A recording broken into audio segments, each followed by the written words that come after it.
Hello friends, ration card apply చేసుకునే వారికి AP ప్రభుత్వం అయితే శుభవార్త అయితే చెప్పింది. ఆ శుభవార్త ఏంటో ఈరోజు ఈ వీడియోలో చూద్దాం. మన దేశంలో ప్రతి పేదవాడికి రేషన్ కార్డ్ అయితే కంపల్సరీ అయితే ఉంటుంది. అయితే రేషన్ కార్డ్ ద్వారా అయితే మనకి చాలా ఉపయోగాలు అయితే ఉన్నాయి. ప్రతి పేదవాడికి ఈ తెల్ల రేషన్ కార్డు ద్వారా అయితే మనకి రైసు అలాగే ఇతర వస్తువులు కూడా అయితే మనకి ఇవ్వడం జరుగుతుంది. అయితే ఈ తెల్ల రేషన్ కార్డు గురించి అయితే అప్లై చేసుకోవడానికి కొత్తగా ఏర్పడిన ఆంధ్రప్రదేశ్ ప్రభుత్వం అయితే ఒక గుడ్ న్యూస్ అయితే చెప్పింది. ఎక్కువగా రేషన్ కార్డ్ అప్లై చేయాలనుకుంటే, ఎక్కువగా మనం రేషన్ కార్డ్ అప్లై చేసేవాళ్ళైతే కొత్తగా పెళ్ళైన వాళ్ళు, లేకపోతే విడిగా వేరే సెపరేట్ రేషన్ కార్డ్ కావాలనుకునే వాళ్ళు కూడా రేషన్ కార్డ్ అయితే అప్లై చేయడానికైతే ట్రై చేస్తారు. రేషన్ కార్డ్ అనేదైతే 2 రకాలుగా అయితే ఉంటుంది. ఒకటి తెల్ల రేషన్ కార్డు, అలాగే పింక్ రేషన్ కార్డ్ ఉంటుంది. తెల్ల రేషన్ కార్డ్ అయితే బడుగు బలహీన వర్గాలకైతే ఇస్తారు. అలాగే పింక్ రేషన్ కార్డ్ అయితే ఉద్యోగం ఉండి, లేకపోతే జీఎస్టీ ట్యాక్స్‌లయి కడతారు కదా! వాళ్ళకైతే ఇస్తారు పింక్ రేషన్ కార్డు. అలాగే పొలం అటువంటివి కూడా ఎక్కువగా ఉన్న వాళ్ళకి కూడా పింక్ రేషన్ కార్డ్ అయితే వస్తుంది. కొత్తగా పెళ్ళైన వాళ్ళైతే ఇకపై ఈజీగా అయితే మనకి రేషన్ కార్డ్ అయితే అప్లై చేసుకోవచ్చు. మీకు ఎటువంటి సర్టిఫికేట్‌లు లేకుండా మీకు కేవలం మ్యారేజ్ సర్టిఫికేట్ ఉంటే సరిపోతుంది. మీరు రేషన్ కార్డ్‌కి అయితే ఎటువంటి ఇబ్బంది లేకుండా అయితే అప్లై చేసుకోవచ్చు.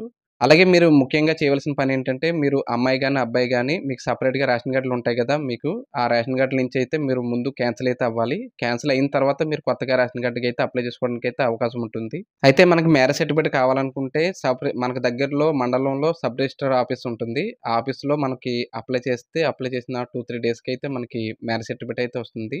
అలాగే మనకు దగ్గరలో ఉన్న మన గ్రామ పంచాయతీ దగ్గరలో ఉన్న సచివాలయంలో కూడా మ్యారేజ్ సర్టిఫికేట్ చేస్తారు. అక్కడ కూడా ఒకసారి చూడండి. ఇంకా సచివాలయాలు అయితే మనకి తీయలేదు కాబట్టి. అయితే పూర్వం మనం రేషన్ కార్డ్ అప్లై చేసుకోవడానికైతే మనకి కొత్తగా పెళ్ళైన ఫోటో, అలాగే శుభలేఖ, మ్యారేజ్ సర్టిఫికేట్, ఆధార్ కార్డు, ఇతర సర్టిఫికేట్‌లు కూడా అడిగేవారు. అయితే ఇకపై అయితే మ్యారేజ్ సర్టిఫికేట్ ఒకటే సరిపోతుందని అయితే గవర్నమెంట్ అయితే చెప్తుంది. అది ఎంతవరకు కరెక్ట్‌గా అవుతుందో చూద్దాం మరి. అయితే ఇంకా రేషన్ కార్డ్‌లో సెపరేట్‌గా రేషన్ కార్డ్ కావాలనుకునేవారు కూడా చాలామంది అయితే ఉన్నారు. ఎందుకంటే సెపరేట్ కొంతమంది వాళ్ళ ఫ్యామిలీలో గవర్నమెంట్ జాబ్ ఉండి వీళ్ళకి పెన్షన్ రాకుండా అయితే చాలామంది అయితే ఉన్నారు కదా! వాళ్ళైతే సెపరేట్ అవ్వడానికైతే ట్రై చేస్తున్నారు. వాళ్ళకి కూడా వచ్చే అవకాశం అయితే ఉంది. రేషన్ కార్డ్ అయితే సెపరేట్‌గా చేసుకోవచ్చు. అయితే వాళ్ళు కూడా అప్లై చేసుకోవాలనుకుంటే ముందుగా అయితే వారు మీ అబ్బాయి గాని, మీ అమ్మాయి గాని ఎవరైనా ఉద్యోగం ఉన్న వాళ్ళ దాంట్లో రేషన్ కార్డ్‌లో మీరుంటే ఖచ్చితంగా అయితే మీరు కూడా మీ మీ పేరునైతే దాంట్లో అయితే క్యాన్సిల్ అయితే చేసుకోవాలి. క్యాన్సిల్ చేసుకున్న తర్వాతే మీరు కొత్తగా అప్లై చేసుకోవడానికైతే అవుతుంది. సింగిల్ కార్డ్‌లయితే వచ్చే అవకాశాలైతే ఉన్నాయి. సింగిల్ రేషన్ కార్డ్‌లయితే అప్లై చేసుకోవచ్చు. నా ఉద్దేశ్యం ఏంటంటే, రేషన్ కార్డ్ ఆధారం చేసుకొని పెన్షన్ తీసేయడం అయితే నాకైతే కరెక్ట్‌గా అయితే అనిపించలేదు. ఎందుకంటే రేషన్ కార్డ్‌లో ఉన్నవాళ్ళు ఉద్యోగం చేస్తూ వాళ్ళ వాళ్ళ తల్లిదండ్రులు ఎవరైనా సరే పెన్షన్ వస్తుంటే వాళ్ళ పెన్షన్ అయితే తీసేస్తున్నారు. ఆ పెన్షన్ తీసేయడం అయితే కరెక్ట్ అయితే కాదు. ఎందుకంటే పిల్లలు చూడట్లేదనే కదా పెన్షన్ ఇవ్వడం జరుగుతుంది. ఇలా మీరు పెన్షన్ ఇవ్వకుండా చేయడం వల్ల అయితే చాలామందైతే ఇబ్బంది పడుతున్నారు. ఏ గవర్నమెంట్ అయినా సరే దీనినైతే ఖచ్చితంగా అయితే పట్టించుకొని, వాళ్ళకి కనీసం సెపరేట్ రేషన్ కార్డ్ అయినా వచ్చేలా చేసి, వాళ్ళకైతే పెన్షన్ వచ్చేలా అయితే చేయండి.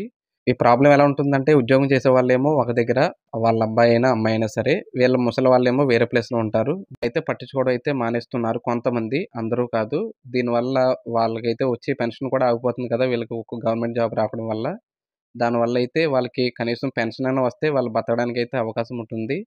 గవర్నమెంట్ కనీసం పెన్షన్ కూడా ఇవ్వకపోతే వాళ్ళైతే అనాథల్లా బతకవలసొస్తుంది. కాబట్టి ప్రతి గవర్నమెంట్ కూడా వాళ్ళకి పెన్షన్ వచ్చేలా అయితే చేయాలి. ఈ వీడియోలో చెప్పిన కొన్ని విషయాలు ఎవరిని ఉద్దేశించినవి కాదు. నా అభిప్రాయం అయితే చెప్పడం అయితే జరిగింది. ఈ వీడియో మీకు నచ్చినట్లయితే తప్పకుండా సబ్స్క్రైబ్ చేసుకొని, లైక్ చేసి, షేర్ చేసి, కామెంట్ చేయండి. Thank you.